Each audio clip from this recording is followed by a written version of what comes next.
Hey guys, it's What's Up. I hope you're good. Welcome back to my channel and welcome to my new apartment. This is the first video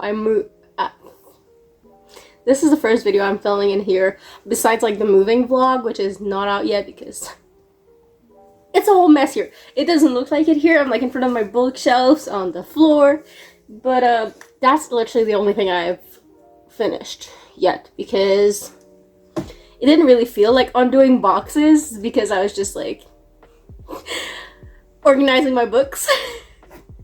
So today's video is what I read in May, and I read not as many books as I usually do in a month, but that's because I moved on June 1st, so it's not the best moment to read, you know? So these are the books I read, and we're gonna go through them. So I started the month by finishing the Madison Kate series by Kate James. So this series consists of Hate, Liar, Fake, and Kate. And Fake and Kate are the two that I've actually read in May. But, you know, to introduce you to the series, we're going to talk about the first book. So in Hate, we're introduced to our main character, Madison Kate, who on Halloween night goes out to a on-the-ground fight and ends up being accused of organizing everything and having the keys to actually open the place where it was.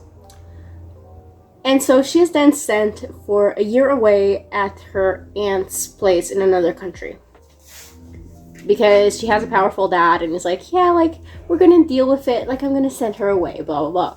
Well, 1 year later, she comes back home to her father, who now has a new girlfriend, and his girlfriend's son and his two best friends now live at her dad's place.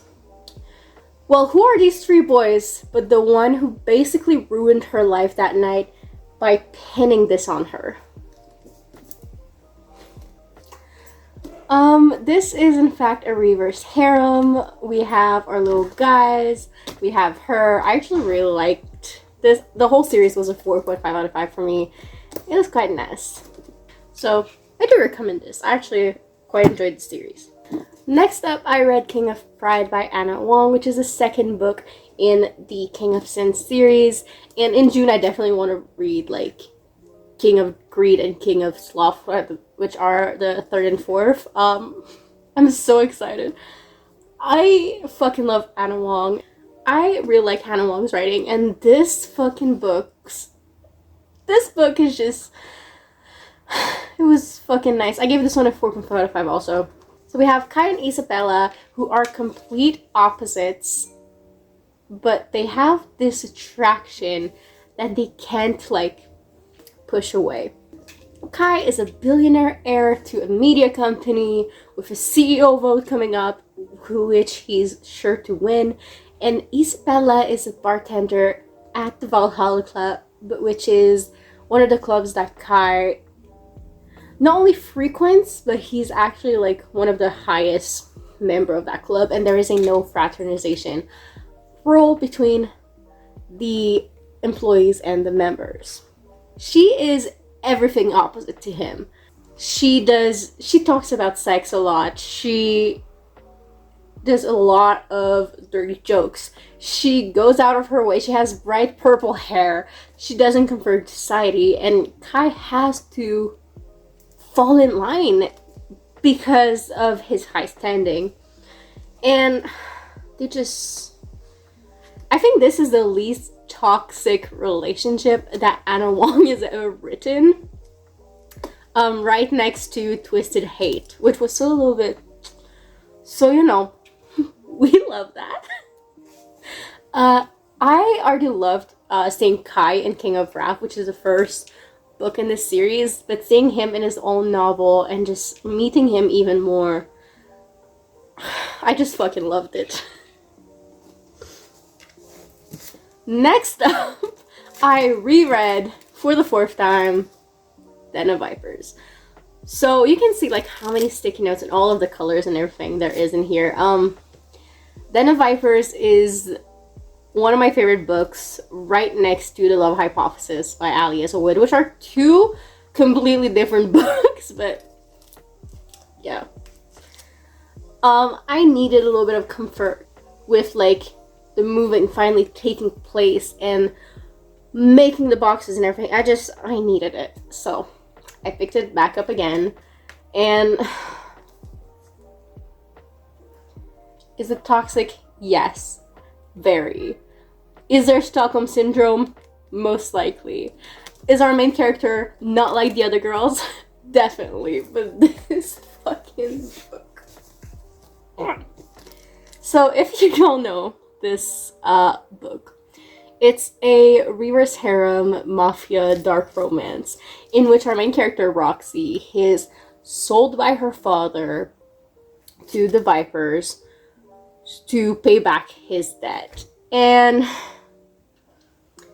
they keep her and they end up all like, first of all there's lust and then they all end up falling for each other. I really like it. It's one of those books that people say there is no plot, just smut cover to cover. And it's true, but we do have a little intrigue-ish going on with like someone sold the Vipers information to their enemies and like they need to find out who. But it is like mostly smut. Yeah, it's a comfort read. It's one of my favorite books. It's a 5 out of 5 for me. A lot of people might disagree and be like, what the fuck, girl? And I'm like, I know, but they're my babies. Next, I read These Hollow Vows and These Twisted Bonds by Lexi Ryan. And these fucking books, they have some plot twist at the end of both that you're like, I'm fucking sorry, what? So we have our main character, Abriella, who after her sister was sold to a Fae king, decides to go to the Fae realm and tries to find her. And, like, she would do anything for her sister. In this place, is this kind of a spoiler? Maybe. It happens the first 100 pages.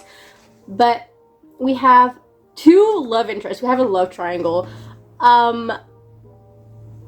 I don't usually love triangles, but this was so well done.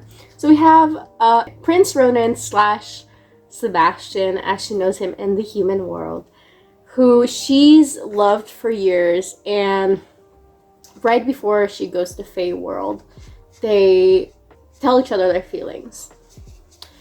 And then we have Finn, Prince Finian, who, honey, he is a dark prince. He's an unseelie prince who everyone should be, like, everyone in the mortal world is afraid of the unseelies because of all of the stories that are being told. But in Finn, she finds comfort when she needs it, and we love Finn. And it's in the love triangle. It's a mix of, I've known Sebastian for so long, loved him for so long, but then Finn, it's Finn. Yeah, there is a lot going on. It's something. It was good. It was quite good. I really liked it. Next up, this was kind of a deception for me. I finally read Satan's Affair by H.D. Carlton. So, Satan's Affair is about Sibby, who we also have in the Haunting Adeline series. This comes before Haunting Adeline. And, like, towards the end, we also have a little bit of, part of Haunting Adeline when she's at Satan's Affair. We have this in this book. But it's also a lot about Sibby herself and her henchmen. Now, I loved having a little bit of backstory on Sibby and everything that goes on in her mind, because I really, really, really loved her character in Haunting Adeline, and we're gonna have another, we're gonna have a duology about Sibby. But the thing is, the smut, it was only smut and her threatening to kill people for like 2/3 of the book, and then she meets Sade, and then we have the little scene that we have in Haunting Adeline. But listen, I love Sibby, but it was a little bit of a deception. But as I said, I loved having like Sibby's background. It just didn't hit. Next up, I do not know where my copy of this book is, but I finished it like a day before moving. So I don't know where my copy of this is. It's somewhere in a new apartment. But I've read Chaos by Luna Mason. It is kind of a second chance secret baby mafia romance. That's the best way I can put it. So in the story, we have Jax and Sophia, who they meet for the first time after Sophia's wedding to his brother. And basically, on her wedding day, at the reception, she learns that her now husband, Jax's brother, cheated on her for over a year. So she runs away, and that's when she bumps into Jax and learns that it's her husband's brother, but they have the best sex of their life. Now, something that shouldn't have happened after all odds. She gets pregnant, even though, like, you know, she was on the pill and everything. You know, shit happens. And 2 years later, she meets Jax again, and she tells him about the baby, and he becomes a dad. And let me tell you, he's a great father, honestly. He's just very nice to his baby. But being in the Bratva, which is the Russian mafia, shit goes down. And honestly, it didn't have to be 600 pages long. It could have been 350, maybe 400 pages. Didn't have to be this long. But since he's in the Bratva, there's a lot of shit going on. And in a opposite mafia / motorcycle gang, I'm not 100% sure what it was, is Brody, which is his brother / her ex. So shit goes down there because, one, they're enemies, like in the enemy gang, and two, well, he doesn't love the relationship that his brother has with his ex-wife. It was alright. Like, I needed something to read and take my mind off of everything while being stressed out about moving, so it did that, but that's all it did, you know? If you want a good secret baby story, I would recommend Reckless by Elsie Silver. Okay, it's cowboys, but it did it a lot better. But in both books, like, the dad steps up and everything. It's not as long. It actually all makes sense. The love is better, and it's cowboys. You might prefer that. So, yeah. Now in my new house. There will be a moving vlog coming out at some point this month. Once we're finally settled in. But, yeah. Hope you enjoyed this video, and I'll see you guys in the next one. Bye!